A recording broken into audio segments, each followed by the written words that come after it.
संध्याकाळी 6 नंतर 76 लाख मतदान वाढल्याप्रकरणी निवडणूक आयोगाला हायकोर्टाची नोटीस। निवडणूक आयोगाने नियमावली पाळली नाही, प्रकाश आंबेडकरांचा हायकोर्टात युक्तिवाद।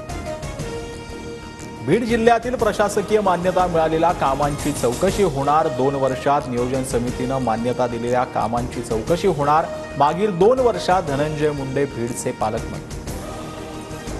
अंजली दमानी यांची उद्या पत्रकार परिषद। भ्रष्टाचाराचे पुरावे पाहून मुंडेंच्या मंत्रिपदाचा राजीनामा मिळेल अशी अपेक्षा। गेले 4 दिवस त्याच्यावर काम केलंय, दमानी यांचं ट्विट। सुरेश धसांचा पीए असल्याचं सांगत पैसे उकळणाऱ्याला चोप। जन आक्रोश मोर्चाच्या नावानं पैसे मागत असल्यानं चोप। आशिष विसाळ असं अधिकाऱ्यांकडून पैसे उकळणाऱ्या व्यक्तीचं नाव। मुख्यमंत्री फडणवीसांनी वॉर रूम संदर्भातल्या बोलावलेल्या बैठकीला उपमुख्यमंत्री शिंदे गैरहजर। शिंदे नाराज असल्याच्या चर्चा, तर वैयक्तिक कारणांमुळे शिंदे हे बैठकीला गैरहजर राहिल्याची माहिती। शिवाजी महाराज लाच देऊन आग्र्याहून सुटले, राहुल सोलापूरकर यांचा दावा।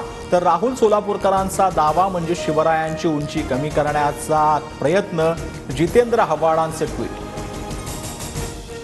ठाकरे गटाच्या सूरज चव्हाण यांच्या जामीन अर्जावर उद्या सुनावणी। कथित खिचडी घोटाळ्या प्रकरणी सूरज चव्हाण अटकेत। 17 जानेवारी 2024 पासून सूरज चव्हाण अटकेत।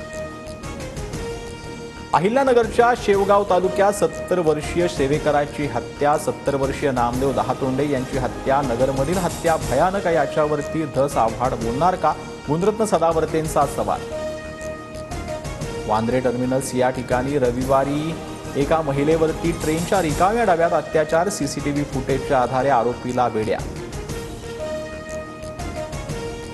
खारघरच्या उत्सव चौकात डोक्यात हेल्मेट मारून एकाची हत्या। डोक्यात हेल्मेट मारल्यानं ब्रेन हॅमरेज झाल्यानं मृत्यू। मारहाणीची तक्रार करत असताना पोलिसांसमोरच मृत्यू।